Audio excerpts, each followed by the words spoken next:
Bueno, un cordial saludo para todos y para todas. Queremos aprovechar este video para tocar un tema que nos han consultado recurrentemente y es lo que tiene que ver con los términos de arbitramiento en la negociación colectiva de trabajo. Es decir, aquí estamos hablando de teoría de arbitramiento no para efectos civiles, no para efectos comerciales, no para efectos penales, no para efectos de familia. Estamos hablando de arbitramiento producto de una negociación colectiva. Es decir, estamos hablando de aquellos arbitramentos que se presentan cuando, por ejemplo, un sindicato presenta un pliego de peticiones, se ha desarrollado la etapa de negociación colectiva, no se ha llegado a ningún arreglo, se ha pasado inclusive la huelga cuando es posible y se decide acudir a un tratamiento para definir el conflicto que se ha presentado. Entonces, miren, para efectos de entender un poquito este tema y estas características, debemos tener en cuenta, en primer lugar, cuáles son los casos, es decir, cuándo se acude a un tribunal de arbitramiento, cuando hablamos de negociación colectiva. Y ojo con esto que también es muy importante.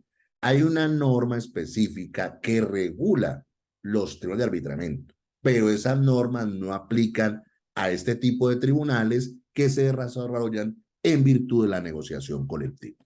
Primer punto a analizar. ¿Cuáles son los casos? Es decir, cuándo hay que acudir obligatoriamente a este tribunal de arbitramiento durante una negociación colectiva. En primer lugar, en los servicios públicos esenciales definidos por el legislador y que no se pueden resolver mediante la etapa de arreglo directo. Entonces, por ejemplo, tenemos un sindicato, presentó un pliego de peticiones, pero es que ese sindicato se encuentra dentro de los definidos como servicio público esencial por una ley. Entonces, esa ley dice, mire, ese servicio público es esencial. Como ese servicio público es esencial, ese sindicato no puede optar por la huelga, sino que hay que acudir, después de la etapa de arreglo directo, directamente al tribunal de arbitramiento. Segundo aspecto, se acabó la etapa de arreglo directo. El sindicato puede votar la huelga, pero también puede votar arbitramiento. Se hace una asamblea y se decide acudir al tribunal de arbitramiento después de la etapa de arreglo directo. Es decir, se acabó la etapa de arreglo directo, no hubo acuerdo, no se trata de un servicio público esencial libre por el legislador. El sindicato tiene dos opciones, o arbitramiento o huelga, pero decide claramente irse al tribunal de arbitramiento. Tercer punto, en los sindicatos minoritarios. Cuando un sindicato es minoritario, no hay posibilidades de acudir a la huelga. Entonces, se acabó la etapa de arreglo directo, un sindicato minoritario, pasamos directamente al tribunal de arbitramiento obligatorio. Cuarto caso, resulta que se acabó la etapa de arreglo directo. El sindicato puede hacer la huelga, votó en su asamblea la huelga y en desarrollo de la huelga, el sindicato decide levantar la huelga y acudir a tribunal de arbitramiento. Y finalmente, el sindicato presentó el pliego de peticiones, se desarrolló la etapa de arreglo directo, el sindicato no está en términos públicos judiciales definidos por el legislador, entonces puede decir huelga o arbitramiento, decide huelga, se desarrolla la huelga y duran 60 días, pasó los 60 días no llega a ningún acuerdo, hay que levantar la huelga y acudir al tribunal de arbitramiento obligatorio. ¿Cuáles entonces son las características más importantes de estos tribunales? La primera, resulta que ese tribunal tiene tres árbitros. Un árbitro lo designa el sindicato, otro árbitro lo designa la empresa. Ya están escogidos los dos árbitros.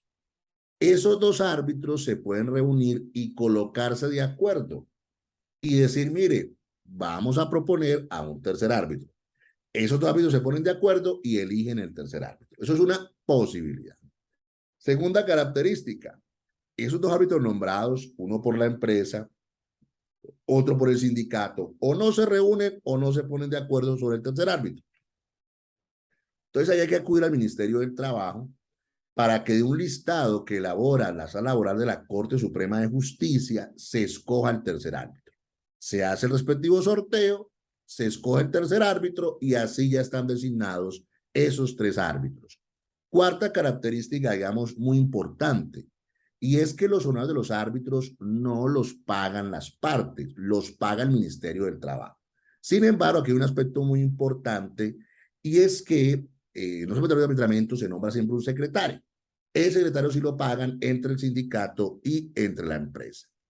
Quinta característica, para poder que el arbitramiento funcione, pues tienen que estar todos los miembros, es decir, los 3 miembros del sindicato. ¿Cómo funciona esto en la práctica? Un poquito. Se posean los 3 árbitros. Se cita a la empresa, se cita al sindicato, la empresa para que explique su situación económica y financiera, y si hubo propuestas que le presentó al sindicato en la etapa de arreglo directo o la huelga, cuando esta es posible. ¿Al sindicato para qué? Para que presente, sustente y fundamente su pliego de qué? De peticiones. Entonces, estos árbitros, una vez escuchadas las partes, con las pruebas que también estos presentes, pues entran a liberar sobre el pliego de peticiones que presentó el sindicato. Y de acuerdo a la equidad, pues obviamente ellos van decidiendo cómo se define ese conflicto.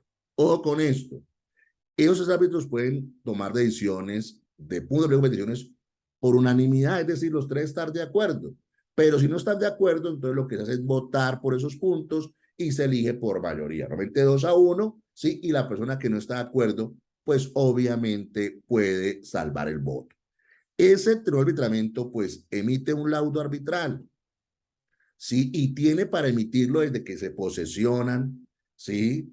10 días, a menos que las partes, sindicato de la empresa, pues le amplíen ese plazo. Una vez emiten el laudo, notifican, ¿sí? Al sindicato y la empresa.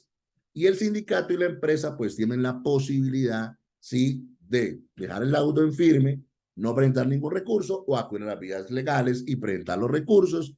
Si se presenta un recurso, pues se va a la sala oral de la Corte de Justicia, quien lo analiza, lo revisa y emite una decisión. Sí, puede ser confirmando el laudo o revocándolo en algunos aspectos o en todo. Una vez se emita pues la decisión definitiva, hasta ahí llega el conflicto y ese conflicto obviamente sí se define por esta vía. Entonces, miren, algo muy importante que queríamos presentar con este video es explicar un poco, ¿sí? Como las particularidades de los tribunales de arbitramiento, cómo funcionan, quién los elige, quién los nombra. Y eso nos indica que podemos sacar unas conclusiones muy importantes. La primera, pues que el arbitramiento en la nación colectiva tiene un régimen especial, diferente a las normas generales de arbitramiento. Segundo, este arbitramiento busca ponerle conflicto a ese conflicto colectivo, perdón la redundancia, que presentó o que desarrolló el sindicato por medio de un pliego de peticiones. Bueno, de esta manera quisimos presentar este video. Los invitamos a que nos sigan escribiendo, se sigan subiendo a nuestro canal y así poder hacer nuevos videos. Un fuerte abrazo para todos y para todas.